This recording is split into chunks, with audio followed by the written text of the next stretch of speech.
Lorsque nos entreprises clientes envoient leurs salariés en mission à l'étranger, elles nous sollicitent souvent pour valider leur package de rémunération. On reçoit alors un tableau Excel de plusieurs dizaines de lignes, avec notamment la prime d'expatriation, la prise en charge des frais de déménagement, la prise en charge des frais professionnels, les frais de scolarité, les visas, les allers-retours depuis la France vers l'étranger et de l'étranger vers la France, mais aussi parfois la prise en charge d'une assurance volontaire en matière de frais de santé et en matière de retraite. Seulement, un constat s'impose, 9 fois sur 10, le bénéfice des dispositifs d'épargne salariale est mal appréhendé, voire oublié. Et lorsqu'on parle de dispositifs d'épargne salariale, en France, on parle de 3 dispositifs principaux.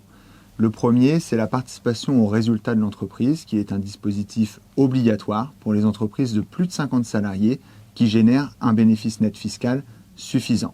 Ce dispositif, il est régi par des dispositions d'ordre public dans le Code du travail, qui imposent notamment une formule légale de calcul de l'enveloppe globale de participation.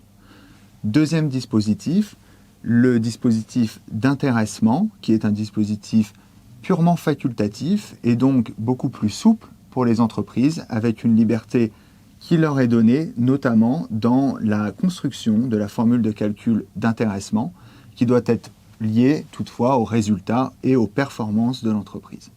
Et enfin, troisième type de dispositif, les plans d'épargne salariale, qui sont décomposés en 2 catégories.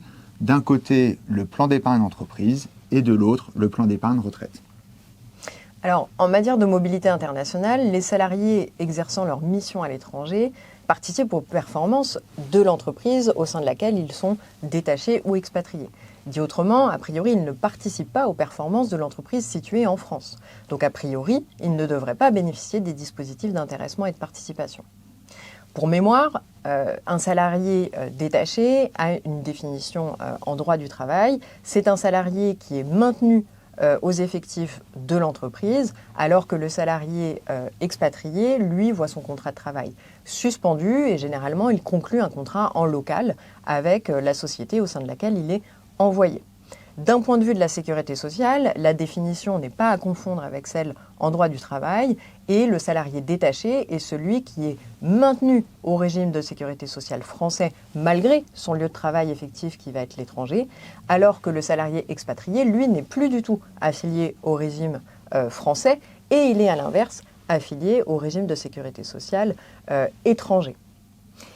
À l'égard des dispositifs d'épargne salariale, ces 2 situations, détachement et expatriation, ont été des nids à contentieux, que ce soit en matière prud'homale ou en matière URSSAF. Et c'est ces jurisprudences-là qui sont assez compliquées que l'on va voir ensemble. Et donc plusieurs points sont à envisager quand on évoque l'épargne salariale et la mobilité internationale. Le premier point, c'est le bénéfice théorique des dispositifs et ensuite le calcul de l'enveloppe globale de participation ou d'intéressement, puis enfin la répartition des droits à intéressement et participation. Alors le premier point, c'est le bénéfice de ces régimes.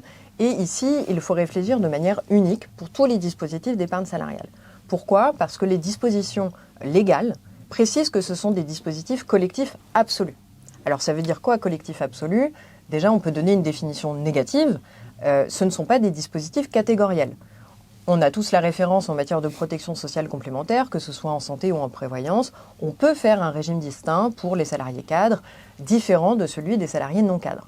En matière d'épargne salariale, il faut vraiment s'écarter de cette logique et réfléchir en collectif universel et donc prévoir que les dispositifs d'épargne salariale bénéficient à tous les salariés. La seule exception qui est accordée par la loi, c'est la mise en place d'une condition d'ancienneté, et encore elle est très restrictive puisque c'est maximum 3 mois. Mais alors, en matière de mobilité internationale, tous les salariés, qu'est-ce que ça recoupe exactement ? Et bien sur ce point, la Cour de cassation est plutôt claire et constante depuis plusieurs années. Ce que nous dit la Cour de cassation, c'est que tous les salariés, y compris les salariés en mobilité internationale, doivent, à minima théoriquement, bénéficier des dispositifs d'épargne salariale. Et ce, peu important que le salarié exerce son activité en France ou à l'étranger, que sa rémunération soit versée à l'étranger, notamment via une filiale étrangère, ou encore que ce salarié soit affilié à la sécurité sociale française ou qu'il soit affilié à une sécurité sociale étrangère. Le point d'achoppement, c'est véritablement l'existence d'un lien contractuel et la présence dans les effectifs du collaborateur. Et d'ailleurs, lorsque le contrat de travail est suspendu, comme c'est le cas en matière de mobilité internationale, le salarié est bien maintenu dans les effectifs de l'entreprise, le lien contractuel subsiste, bien que distendu, et donc le salarié a le droit de bénéficier des dispositifs d'épargne salariale.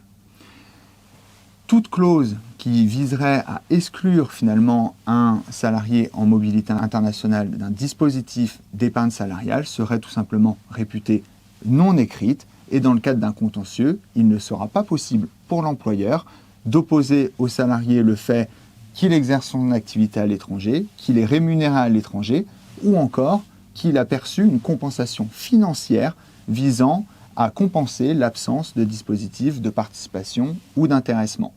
Dans ce cas, le salarié serait tout simplement bien fondé juridiquement à bénéficier à la fois de la compensation financière que lui a versée son employeur, mais aussi de bénéficier, s'il en remplit les conditions, de la prime de participation ou de la prime d'intéressement. Alors, s'agissant désormais de l'enveloppe globale d'intéressement ou de participation, à la différence du champ des bénéficiaires, la logique n'est pas unique. Il faut bien distinguer les deux dispositifs, d'abord participation et ensuite intéressement. Concernant la participation, tout d'abord, comme on le disait tout à l'heure, la participation, c'est un dispositif d'ordre public où une formule légale est prévue pour le calcul de l'enveloppe globale de participation. Et cette formule légale, elle dépend notamment des rémunérations au sens de l'article L242-1 du Code de la Sécurité sociale. Plus cette masse salariale L242-1 est importante, plus la RSP, la réserve spéciale de participation, va être importante pour les collaborateurs. Concernant les salariés détachés, tout d'abord, la question est vite réglée puisque ces salariés sont affiliés à la sécurité sociale française et donc leur rémunération est soumise à charge sociale en France et donc prise en compte par définition dans le calcul de l'enveloppe globale de participation. En revanche, concernant les salariés expatriés, le débat existe puisque ces salariés ne sont pas affiliés à la sécurité sociale française. Leur rémunération n'est donc pas soumise à charge sociale en France, et donc une position pourrait consister à considérer que leur rémunération ne doit pas être prise en compte dans le calcul de la formule légale de la participation. Sur ce point, la jurisprudence est toutefois plutôt claire et constante. Les rémunérations versées aux salariés expatriés doivent être prises en compte dans le calcul de la formule légale de participation, peu important que le salarié exerce son activité à l'étranger ou peu important le traitement au paye de cette rémunération, qu'elle soit soumise ou non à charge sociale en France. Finalement, selon la Cour de cassation, il n'est tout simplement pas possible de distinguer entre les salariés exerçant leur activité en France et les salariés exerçant leur activité à l'étranger dans les modalités de calcul de la réserve spéciale de participation. Cette position jurisprudentielle participe d'une lecture extensive de la notion de rémunération au sens de l'article L242-1. Selon la Cour de cassation, il faut prendre en compte tous les revenus d'activité versés en contrepartie ou à l'occasion du travail, quand bien même ces derniers ne sont pas soumis à charge sociale en France. Alors, en matière d'intéressement, la logique est différente. On vous l'a dit en introduction, participation et intéressement s'opposent. D'abord parce que la participation, c'est un dispositif légal d'ordre public, alors que l'intéressement, c'est un dispositif facultatif où la liberté de négociation prime sur un encadrement strict et légal. Et donc, s'agissant de la définition de l'enveloppe globale d'intéressement, eh bien, on retrouve cette liberté de négociation. Et là, deux choix pour les entreprises. Soit elles décident de définir l'enveloppe globale d'intéressement en référence à une masse salariale, et dans ces cas-là, s'il y a un renvoi à l'article L242.1, eh bien les jurisprudences de la Cour de cassation devront être transposées au cas particulier de l'intéressement. À l'inverse, si les entreprises décident de définir une masse salariale qui participe au calcul de l'enveloppe globale d'intéressement, eh bien de manière complètement différente que celle retenue pour la participation, et donc de ne pas faire référence à l'article L242.1, eh bien dans ces cas-là, le salaire des salariés expatriés et détachés ne sera pas pris en compte dans le calcul de l'enveloppe globale d'intéressement. Et donc nécessairement, l'enveloppe globale va être diminuée de ces salaires-là. Le point ici est donc de bien réfléchir et de bien faire attention à la rédaction retenue dans l'accord d'intéressement pour pouvoir avoir un contrôle a priori en matière URSSAF qui soit effectif et qu'il n'y ait pas d'ambiguïté dans l'application de l'accord. Une fois qu'on a fixé les modalités de calcul de l'enveloppe globale de participation et d'intéressement, il faut répartir entre tous les collaborateurs de l'entreprise cette enveloppe. Cette enveloppe, elle peut être répartie selon 3 modalités que nous propose le Code du travail. La première modalité, c'est une répartition uniforme, c'est-à-dire que tous les collaborateurs de l'entreprise auront la même quote-part de participation ou d'intéressement. La deuxième modalité, c'est une répartition proportionnelle à la durée de présence, c'est-à-dire que les collaborateurs qui ont le plus de temps de présence sur l'exercice auront les primes d'intéressement et de participation les plus élevées. Et la troisième modalité est la répartition proportionnelle au salaire, par laquelle l'employeur permet aux salariés ayant les plus fortes rémunérations de toucher les plus importantes primes d'intéressement et de participation. Alors, au cas des salariés envoyés en mission à l'étranger, que ce soit dans le cadre du détachement ou de l'expatriation, il y a 2 critères qui sont faciles à évacuer. C'est d'abord le critère de répartition uniforme. Par définition, l'enveloppe est répartie en fonction du nombre de salariés présents aux effectifs dans l'entreprise. Et donc, les salariés détachés et expatriés, qui sont aux effectifs, on l'a vu, eh bien, bénéficieront de la même prime de participation ou d'intéressement que les salariés qui exercent effectivement leur activité en France. Le deuxième critère, c'est celui en fonction de la durée de présence. Ici, les salariés exercent effectivement leur activité à l'étranger et donc leur temps de présence en France, eh bien, nécessairement, ne pourra pas être pris en compte dans la répartition. Et là, potentiellement, le droit à prime d'intéressement ou à prime de participation, eh bien, sera largement diminué ou égal même à 0. Concernant la répartition proportionnelle au salaire, ici on retombe dans le débat qu'on a évoqué tout à l'heure sur la formule de calcul de l'enveloppe globale d'intéressement ou de participation. Il faut distinguer d'une part la participation, où le texte fait référence encore une fois à la rémunération au sens de l'article L242-1 du Code de la Sécurité sociale, et pour lequel la jurisprudence a la même interprétation extensive de cette notion de rémunération. Il faut prendre en compte les salaires versés aux salariés en mobilité internationale, qu'ils soient détachés ou expatriés.